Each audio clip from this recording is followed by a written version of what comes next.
कितने सही होते हैं, कैसी आपकी तैयारी है। क्लास का पहला ही क्वेश्चन आपके सामने आ चुका है। वीर्य किस में संग्रहित होता है? कमेंट करेंगे साथियों।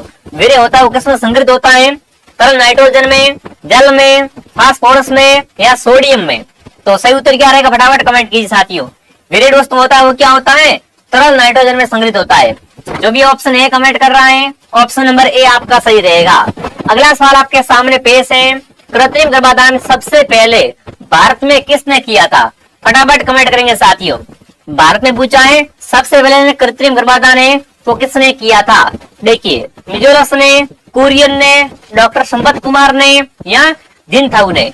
सभी विद्यार्थी एक साथ कमेंट करें, देखते हैं आपकी तैयारी कैसी है। भारत में सबसे पहले कृत्रिम गर्भाधान किस तरह से किया था वो आपको बताना है। सही उत्तर क्या रहेगा? डॉक्टर संपत कुमार। जो भी डॉक्टर संपत कुमार कमेंट कर रहा सी बता रहा है, सी ऑप्शन आपका सही है।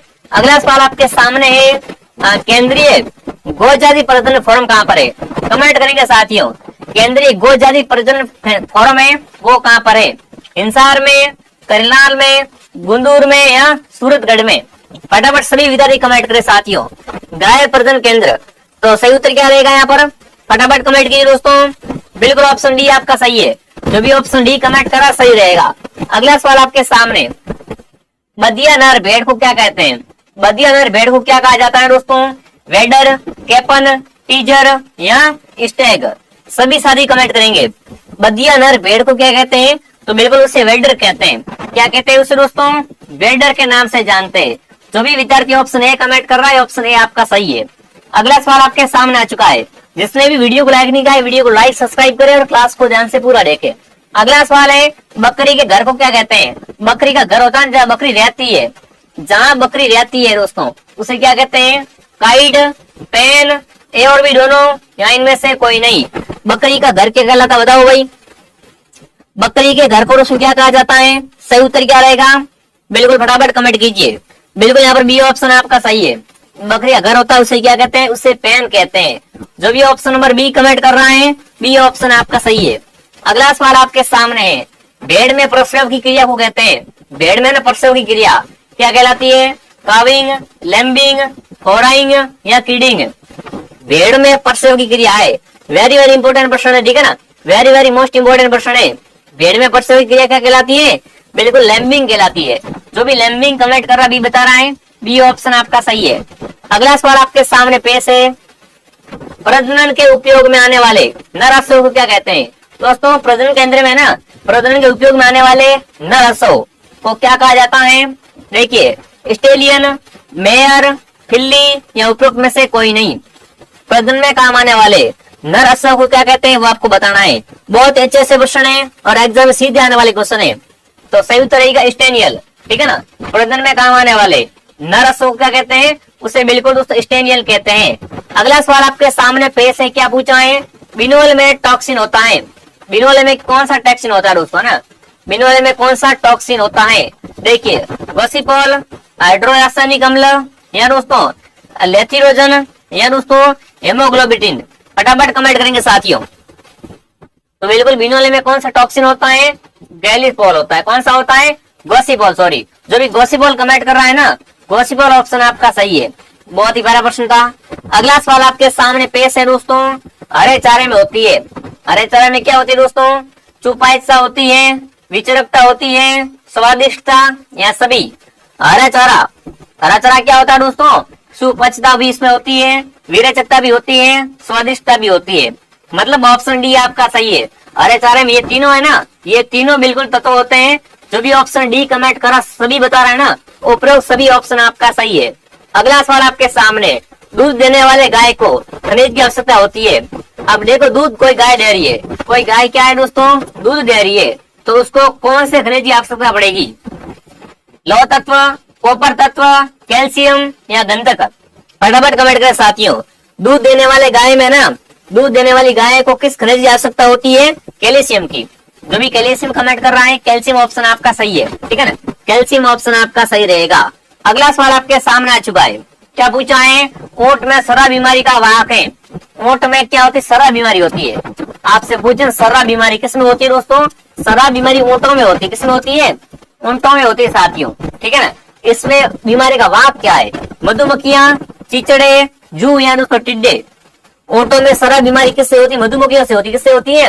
मधुमक्खियों द्वारा होती है। ऑप्शन ए आपका सही रहेगा। अगला सवाल आपके सामने, काला आजार बीमारी का वाहक है। काला आजार बीमारी का वाहक क्या है? मधुमक्खियां, चिचड़े, जू या टिड्डे? बताओ भाई, काला आजार बीमारी इसका वाहक पूछा है, सही उत्तर क्या रहेगा बताओ? फटाफट सभी विद्यार्थी कमेंट करेंगे साथियों।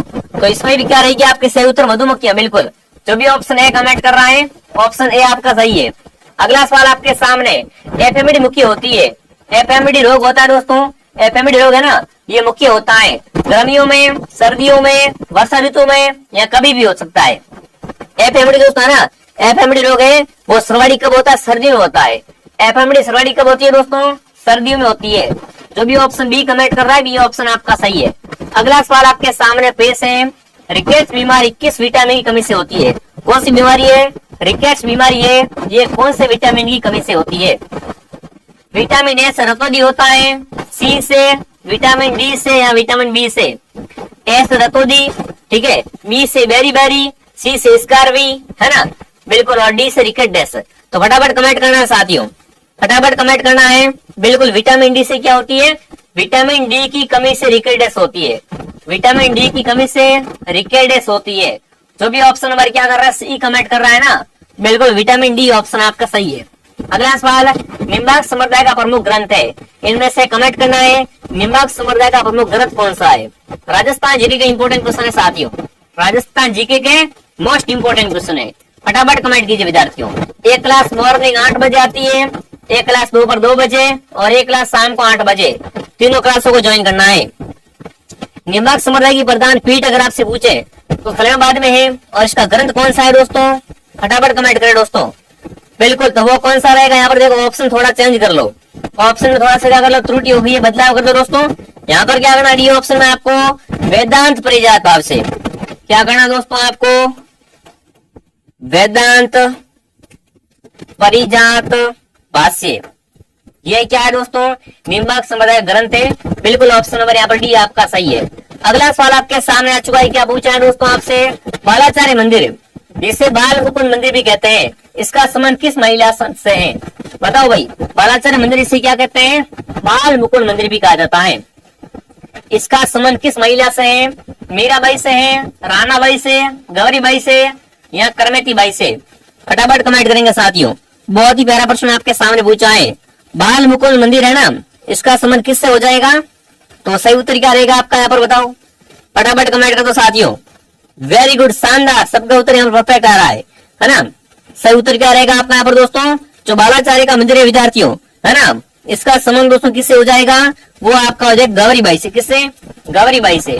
जो भी गौरीबाई कमेंट करा गौरीबाई सही है। अगला सवाल आपके सामने क्या पूछा है? निम्न में से कथनों पर विचार करना है। इन कथनों पर क्या करना है? आपको विचार करना है साथियों, ठीक है ना। आप देखिए, इनके पिता का नाम रामेश्वर था, इनके गुरु का नाम रामानंद जी था, इन्हें राजस्थान में भक्ति आंदोलन का जनक कहा जाता है। उपयुक्त कथन किसके बारे में कहा गए? देखो, भक्ति आंदोलन का जनक राजस्थान में ना, भक्ति आंदोलन का जनक किसे कहते हैं? संत धनाजी को। जी हाँ दोस्तों, इनके पिता का नाम रामेश्वर था, गुरु का नाम रामानंद जी था। तो यहाँ पर किसकी बात हो रही है? संत धनाजी की बात हो रही है। अगला सवाल आपके सामने आ चुका है। क्या पूछा दोस्तों आपसे? अगले प्रश्न में आपसे पूछा है दोस्तों, छोटी छोटी रिवाज का अर्थ है ना। छोटी छोटी रिवाज का अर्थ क्या है विद्यार्थियों? दुल्हन को प्रथम बार घर में प्रवेश करवाने की रस्म है, विवाह के बाद वधु को प्रथम बार ससुराल जाने की रस्म है, या नव दंपति द्वारा देवी देवताओं को धोख लगाना, या विवाह के बाद दूसरी बार ससुराल जाना? फटाफट कमेंट करो। तो ये क्या है दोस्तों? नव दंपति द्वारा देवी देवताओं को धोख लगाना। जो भी ऑप्शन सी कमेंट कर रहा है सी ऑप्शन आपका सही है। अगला सवाल आपके सामने ओके है, बताओ भाई ओके क्या है? फटाफट कमेंट करेंगे साथियों। देखिए, 12वें दिन किया जाने वाला मृत्यु भोज है। जीवित मृत्यु द्वारा अपना मृत्यु भोज करवाना। किसी त्योहार के दिन परिवारजनों की मृत्यु पर उस त्योहार को, है ना, त्योहार को मनाने की रस्म है। 13वें दिन परिवार के वरिष्ठ व्यक्ति को सफेद पगड़ी बांधकर परिवार की जिम्मेदारी सौंपना है। तो यहाँ दोस्तों ओके क्या होता है आपको कमेंट करना है। ओक होता है औक, है ना, ओक होता है या ओके इसे कहते हैं। जो ओक दोस्तों क्या होता है? बिल्कुल सी ऑप्शन आपका सही है। किसी भी त्योहार के दिन परिजन की मृत्यु के उस त्योहार पे क्या करना दोस्तों, उस त्योहार को मनाना रस्म, बिल्कुल सी ऑप्शन आपका सही है। अगला सवाल आपके सामने, मुस्लिम धर्म में निकाह के दौरान महिला को एक निर्धारित धनराशि दी जाती है, उसे क्या कहते हैं। मुस्लिम विवाह होता है, उसमें क्या होता है दोस्तों, निकाह के दौरान एक महिला को है ना निर्धारित धनराशि दी जाती है, उस धनराशि को क्या कहते हैं। छेड़छाड़ प्रथा, मेहर प्रथा, कुकड़ी प्रथा या दहेज प्रथा। फटाफट कमेंट करेंगे, फटाफट सभी कमेंट कर देंगे कौन सा ऑप्शन आपका सही रहेगा। बहुत अच्छे से प्रश्न है भाई, मजा आ गया, वेरी गुड। एक बार सभी क्लास को शेयर कर दो साथियों। तो उसे मेहर प्रथा कहते हैं, उसे क्या कहते हैं विद्यार्थियों, उसे मेहर प्रथा कहा जाता है। ठीक है, ध्यान रखना, बिल्कुल ऑप्शन बी आपका सही है। अगला सवाल आपके सामने आ चुका है दोस्तों, निम्न में से असंगत कौन सा है ना, असम्मिलित कौन सा है, आपको पहचान करना है। अब देखिए, चोरी प्रथा, हेराड़ में पैसों के लिए अलग अलग जगह लड़कियां विवाह कराना, आदिवासी समाज में तलाक देने की प्रथा को है ना छेड़ाफाड़ प्रथा है, भील व मीणा जनजाति में महिला को पानी से भरा घड़ा उतारने वाले पुरुष के साथ विवाह करना दाफा प्रथा है, और साथ जनजाति में विवाह पूर्व लड़की चरित्र की परीक्षा लेना कुकड़ी प्रथा है। अब देखो असंगत कौन सा है, असंगत कौन सा यहाँ पर बताना है आपको, तो बिल्कुल सीधा सामने दिख रहा है, सी ऑप्शन आपका असंगत है ना, दाफा भरता है ना, वो अलग है, ये नहीं है। जो भी ऑप्शन सी कमेंट कर रहा सी सही है। अगला सवाल आपके सामने आ चुका है, आपसे पूछा है मिलान करनी, क्या करना आपको यहाँ पर दोस्तों, मिलान करनी है। कौन सी बोली कहाँ बोलते हैं, कौन सी बोली कहाँ बोली जाती है ना, देवड़ावाटी कहाँ बोलते हैं, दांडी कहाँ बोलते हैं, देवड़ावाटी सिरोही में, देवड़ावाटी सिरोही में बोलते हैं। पहले में चार ऑप्शन ए में पड़ा है ना, सीधा ऑप्शन ए यहाँ से सही हो रहा है, और यहीं से तो सही हो रहा है साथियों। दांडी है ये जैसलमेर और बाड़मेर में, ठीक है। उसके बाद माल खेराड़ी है वो आपकी मालपुरा में, थली है वो अनूपगढ़ चूरू में, ठीक है ना। तो ऑप्शन ए आपका सही रहेगा। जो भी ऑप्शन ए कमेंट कर रहा है ऑप्शन ए आपका सही है। अगला सवाल, कथन पे विचार कीजिए, क्या करना है आपको यहाँ पर, कथन पे विचार करना है। चलिए कर लेते हैं विचार। इस पुस्तक में राजस्थान के सभी राजवंशों का उल्लेख है, गुर्जर प्रतिहारों के 26 शाखाओं का वर्णन है, जालोर के वीरमदेव सोनग्राह व फिरोज शाह में प्रेम प्रसंगों का वर्णन इस मिलता है। उपयुक्त ख्यात का नाम क्या है ना, किस ख्यात की बात हो रही है, मोहनभैंस की ख्यात, बीकानेर राठौड़ों की ख्यात, मारवाड़ प्रागनारी विगत या बलवंत विलास। फटाफट सभी कमेंट कर देंगे साथियों। बहुत अच्छा प्रश्न है, बहुत ही शानदार जानदार प्रश्न पूछा आपसे। चलिए कौन सा ऑप्शन आपका सही है, बीकानेर राठौड़ की ख्यात। जी हाँ दोस्तों, बी ऑप्शन आपका सही रहेगा। अगला सवाल आपके सामने आ चुका है, पृथ्वीराज राठौड़ की रचना वेलकुसुम रुक्मिणी किसने 5वां वेद का है और 19वां पुराण का है। दोस्तों रचना कौन सी है, वेलकुसुम रुक्मिणी। ये ग्रंथ किसका है, पृथ्वीराज चौहान का है। तो इसको दोस्तों किसने 5वां वेद और 19वां पुराण का है, कन्हैयालाल सेठिया ने, विजयदान देता ने, कवि गंधक ने या दूसरा आड़ा ने। बिल्कुल सही उत्तर क्या रहेगा आपका, दूसरा आड़ा ने दोस्तों इसे क्या कहा है, दूसरा आड़ा ने दोस्तों इसे 5वां वेद और 19वां पुराण का है। जी हाँ दोस्तों, जो भी ऑप्शन क्या करा है यहाँ पर डी ऑप्शन कमेंट करें, डी ऑप्शन आपका सही है, ठीक है ना, डी ऑप्शन आपका सही रहेगा साथियों। अगला सवाल आपके सामने आ चुका है, निम्न कथनों में विचार कीजिए। फिर से क्या करना आपको यहाँ पर कथनों में विचार करना है। चलिए, सिक्कों का अध्ययन न्यूमेस्ट्रिक कहलाया, शुद्ध सोने के सिक्के कनिष्क ने के काल में चलाए थे, काल, ठीक है ना। राजस्थान में सोने के सिक्के बप्पा रावल ने प्रारंभ किए। इनमें से कौन सा कथन असत्य है, असत्य कथन कौन सा चेक करना आपको। तो सभी कथन क्या है, सही है, मतलब कोई भी असत्य नहीं है। ऑप्शन डी आपका सही है।